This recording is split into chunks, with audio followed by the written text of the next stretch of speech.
네, 7년 만에 민주당으로 복당한 이현주 의원이 경기 용인정 경선에서 승리를 하면서 본선행을 확정지었는데요. 이로써 이른바 민주당의 여전사 트로이카 3명 모두 본선행에 올랐습니다.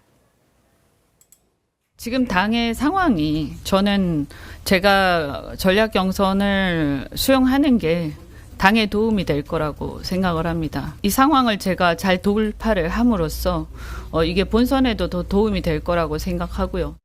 추미애, 전현희, 이현주 세 분을 일컬어서 여전사 3인방이라고 이제 했는데 이 수식어 마음에 드십니까? 검찰 독재 정권에 맞서 싸워왔고 또 앞으로 해결해달라 하는 기대치가 반영된 것 같습니다. 평소 하는 거 보니까 추미애만큼만 좀 싸워라 그런 게 있는 것 같아요.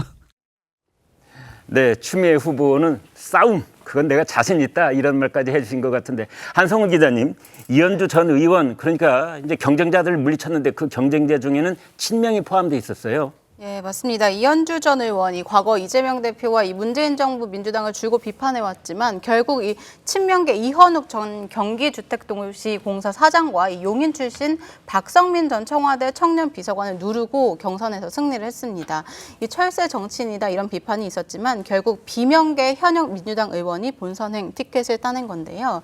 이로써 이 말씀하신 것처럼 여전사 3인방으로 불리는 이 추미애, 전현희, 이현주 전 의원이 모두 수도권에서 본선 지역구가 확정이 됐습니다. 이 추미애 전 장관은 하남갑의 전략 공천을 받았고 이 지역은 아직 국민의힘은 아직 3자 경선 중이고요. 또 이 전현희 전 국민권익위원장은 서울 중성동갑의 전략 공천이 돼서 이 경제통 윤희숙 전 의원과 맞붙게 됐습니다. 네. 조 국장님, 일부에서는 이현주 의원이 친명 후보들을 제쳤다 그러는데 이현주 전 의원은 이재명 대표가 영입한 인사잖아요. 그렇죠. 이재명 대표가 영입이라기보다는 직접 복당을 요청했죠. 원래 민주당으로 국회의원을 2번씩이나 한 사람이기 때문에 네. 복당을 요청해서 최근에 2월에 들어온 사람이고 네. 지금 이현주 전 의원이 꺾었다는 그 이현욱 전 SH 사장은 네. 사실은 리틀 이재명이라고 하는 사람이에요. 아, 예. 그러면 이재명 대표는 어찌 보면 다 어떤 걸 깨물어도 아픈 손가락이죠. 그래서 이제 누가 경선에서 이길 것인가 그랬는데 네.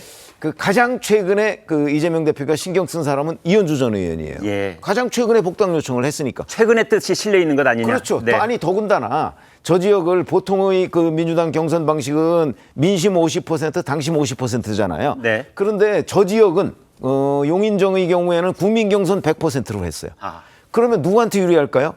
이현주, 이현욱.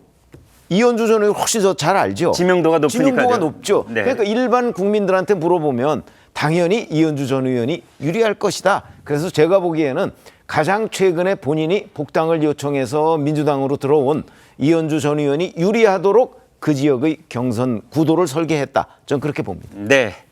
친명이라도 오래된 친명과 최근의 친명 이렇게 말씀을 해 주신 것 같은데요. 아무튼 이 본선행을 확정지은 여전사 중에 한 명인 추미애 전 장관, 조금 전에 영상 보셨습니다만 애초에 나경원 전 의원의 지역구죠. 동작을 공천이 언급이 됐었고 여론조사도 있었다 이런 얘기까지 있었습니다만 나경원 전 의원과의 대결을 피한 이유를 이렇게 말했습니다.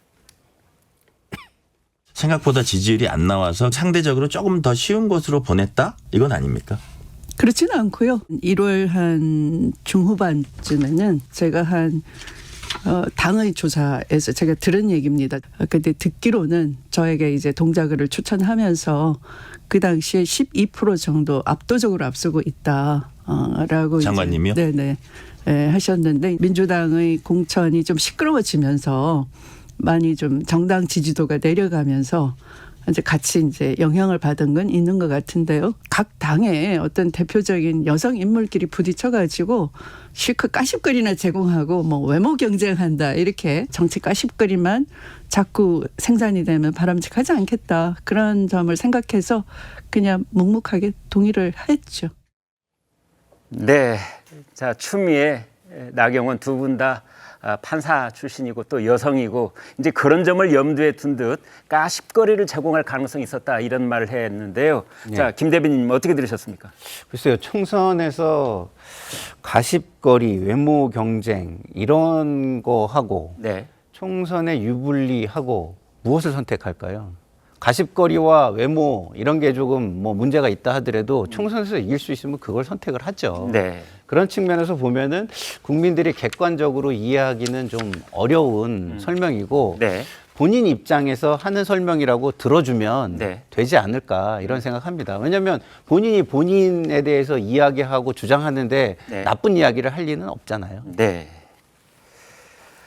자, 이 민주당의 공천을 두고 찐명 공천 잡음이 계속되고 있는데요. 민주당은 청년 전략 특구로 지정한 서울 서대문 갑 여기에 3명의 경선 후보가 하루 만에 뒤집히는 일이 있었습니다. 공개 오디션에서 탈락했던 이른바 대장동 변호인이라고 했던 김동아 변호사가 포함됐습니다. 김동아 변호사, 경선 확정 이후 이재명 대표의 팬카페에 이런 말을 남겼습니다. 여러분들 덕분에 경선 기회에 참여하게 됐습니다. 우연히 대장동 사건을 맡은 것이나 대선과 경기도지사 선거 등에서 헌신적으로 역할을 했습니다. 자, 이재명 대표가 꿈꾸시는 길 나아가는데 미약한 도움이라도 되고자 한다. 자, 이런 말을 남긴 적이 있습니다. 자, 성 의원님, 자, 이재명 대표와의 인연, 누구나 어떤 후보든 얘기할 수 있는데 상당히 진하게 얘기를 하고 있어요. 참 진하게 얘기하셔가지고 저 정도가 돼야 찐명이 되는구나라는 생각이 들 정도입니다. 예. 아무래도 이제 그 김동아 후보 같은 경우는 오디션에서 이제 그 4위를 했던 걸로 제가 알고 있습니다. 네. 4위였다가 이제 갑작스럽게 하루 만에 이제 성취온 이제 후보 3위를 했었죠, 그렇죠? 근데 그 후보랑 이제 바뀌게 됐는데 이걸 어떤 측면을 보든지 간에 일반 국민들을 보기에는 납득하시기 어려울 것 같습니다. 왜냐하면 성취온 후보 같은 경우는 지금 논란이 되고 있었던 게 안희정 이제 전 지사 같은 그 사건에서 2차 가해를 했다. 그 당시 이제 그 재판에 참석해가지고 피해자에 대해 가지고 약간 좀 비판적인 얘기를 했다. 요게 이제 문제가 돼가지고 커트를 시켰다라는 게 당의 지금 공식적인 입장이거든요. 네. 근데 저희가 생각해봤을 때 이 문제는 이미 성춘 후보가 오디션할 당시에도 질문을 받았다라는 거예요. 네. 그러니까 질문을 이미 받고 답변이 다 나온 상태에서 3위로 결정이 됐던 겁니다. 그러니까 요거를 지금 가지고서 성치훈 후보를 김동아 후보로 바꿨다라고 하는 설득은 전혀 설득력이 없는 얘기일 수밖에 없는 부분인 거고요. 그리고 이제 성치훈 후보 같은 경우는 참 아쉽게 됐습니다만 이번에 이제 또 들어갔던 다른 분들을 생각을 해봤을 때 권지웅 후보 같은 경우도 어떤 모습을 보였었습니까? 바로 이제 직전에 대표적인 비명이라고 불리는 분이 권지웅 후보인데 나는 비명이 아니다 이렇게 얘기를 했었거든요. 네. 그렇게 얘기를 해가지고 권지웅 후보가 성춘 후보가 안 됐던 것인지라는 생각이 들 정도로 참으로 지금 민주당의 공천 과정을 보고 있으면 참 납득하기 힘들다는 생각이 듭니다. 네. 국민의힘의 한동훈 비대위원장은 민주당의 공천 상황을 두고 공세를 펼쳤습니다. 무슨 이재명 변호사를 공천 대납하듯이 공천하는 것을 넘어서서 김용회 변호사까지도 바꿔서 넣었던데요. 김동아 씨인가요? 대한민국 역사 이래 지금 이재명 대표가 하고 있는 이런 막장 공천 보신 적이 있습니까? 여러분 오늘 가장 이 총선판하고 관련돼서 빅뉴스가 뭔지 아십니까? 그것은 박용진 더불어민주당 후보가 마지막 운명이 어떻게 결정 지을 것인가 하는 점입니다. 이제 지금 결선이 진행되고 있는데요. 비명계 박용진 의원의 생환 여부, 이제 이 점이 지금 초미의 관심이 몰려 있습니다. 이것이 그 이재명 대표의 공천의 성격을 마지막으로 이제 활용 정점을 할 수도 있다. 이제 이런 뜻에서 그렇습니다. 조 국장님 어떻게 보십니까? 30% 감사하는 결선에서도 유효하죠. 네. 그렇게 되니까 아마 이번에서 이제 양자 경선 아닙니까? 정봉주 전 의원과. 네. 그러니까 적어도 60% 정도는 본인이 얻어야 본인이 결선에 나가는 거, 이제 본선에 나가는 거거든요. 네. 그러면 이제 정봉주 전 의원도 국회의원 한번 했었고, 네. 이런저런 더군다나 이제 본인은 근데 이제 이런 핸디캡은 있어요. 이제 4년 전에 바로 그 성희롱 문제 이런 것 때문에 이제 논란이 돼서 그 출마 자체를 못 했었죠. 네. 근데 그렇게 됐는데 본인이 이제 친명을 자처하고 있단 말이죠. 그럼 네. 결국 친명 자처하는 정봉주 전 의원과 이제 비명계로 그 자타가 다 인정하는 박용진 현 의원 간의 대결이 되는데 네. 제가 보건대는 아마 이게 처음에는 3인 경선을 했었거든요. 네. 아마 그때 그 3인 경선에서 그때 당시에 2인 경선을 했다면 네. 박용진 전 의원이 이겼을 텐데. 네. 그런데 지금 3인 경선에서 결선 투표를 가잖아요. 예. 이렇게 되면 벌써 한 번 이제 당심 권리당원들이 정봉주 전 의원이 어떤 사람이라는 걸 이해한 상태에서 네. 그리고 박용진 의원이 어떤 사람이라는 걸 이해한 상태에서 지금 결선을 하기 때문에 네. 박용진 의원한테 좀 불리해지지 않았나 저는 그렇게 판단이 됩니다. 장 변호사님, 이제 박용진 의원이 하위 평가를 받았을 때 참 전국적으로 많은 관심을 끌었고 논란이 되기도 했어요. 그런데 결국 이제 경선에 하고 오늘 결과가 나오는 건데 물론 시스템에 의한 경선이지만 저게 민주당 지도부의 최종적인 뜻이 반영된 것 아니냐 또 이런 얘기가 나올 수밖에 없을 것 같은데 어떻게 예측하십니까? 일단 오늘 결과를 누구도 예측하기 어려운 상황인 것 같습니다. 네. 뭐 앞서 다 얘기가 나왔지만 일단 박용진 의원 같은 경우에는 감산 페널티가 적용이 되기 때문에 네. 과연 어느 정도 득표를 하게 될지를 끝까지 지켜봐야 되는 것은 분명해 보이는데요. 물론 오늘 결과가 어떻게 나오냐에 따라서 또 다른 논란이 나올 가능성도 저는 있다고 생각합니다. 그러나 박용진 의원이 지금 계속해서 입장을 내고 있는데 이번 결선 결과, 그러니까 공천 결과가 어떻게 되더라도 당에 남겠다라는 입장을 계속해서 내고 있습니다. 그렇다라고 한다면 사실 오늘 누가 공천에서 살아남게 될지는 예측하기 어렵지만 그 이후의 상황은 조금 예측할 수 있을 것 같습니다. 물론 어느 정도의 논란들은 있겠지만 박용진 의원이나 정봉주 전 의원 둘 중에 누가 되시더라도 그 이후에는 원팀으로 가는 움직임은 분명히 있을 것 같습니다. 단합이나 원팀으로 가는 모습을 또 국민들께 당원들께 보여드린다라고 한다면 지금 가장 또 논란이 됐던 강북 을 지역구이기 때문에 또 다른 또 반전을 또 만들어낼 수 있는 모멘텀도 생길 수 있다고 생각이 들거든요. 그런 측면에서는 오늘 결과가 누가 되느냐 이것도 굉장히 중요하겠지만 그 이후에 과연 단합의 모습으로 갈 수 있는지 이 부분까지도 함께 살펴봐야 될 것 같습니다. 네, 그 얘기를 이어가 본다는 네. 말이죠, 김 대변인님. 네. 이제 박용진 후보도 네. 결국은 공천에서 이제 탈락이 되더라도 네. 수용은 하겠죠. 네, 수용은 할 것으로 보입니다. 예. 근데 어쨌든 이게 박용진 후보가 당선이 되겠느냐라는 예측을 좀 아까 물으셨잖아요. 네. 제가 볼 때는 되게 좀 당선이 어려울 것 아니고 이제 같아요. 공천 후보가? 예, 예. 후보로 이렇게 예.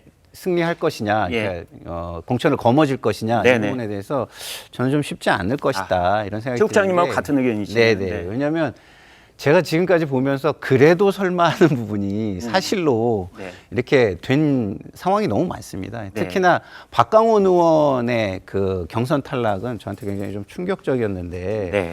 그걸 보면서 이 정적 제거를 위한 사실상의 이게 정치적 숙청이 일어나고 있는 거 아닌가 이런 생각마저 저는 들었었고요. 네. 만약에 박용진 의원이 이번 경선을 통과해서 공천을 거머쥔다. 네. 그럼 어떻게 되겠습니까?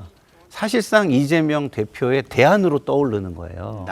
그렇지 않습니까? 네. 그리고 차기로 떠오르는 겁니다. 예. 이 부분을 이재명 대표와 강성 지지층이 용인할 수 있을 것인가? 네. 저는 그러지 못할 것이라 보고 어쨌든 뭐 거의 전 강성 지지층과 당력이 다 집중돼서 낙마를 시키지 않을까 저는 이런 생각이 들기 때문에 결국에는 박용진 의원이 이번 경선을 통과하기는 전 개인적으로 쉽지 않을 것으로 봅니다. 네, 그렇군요.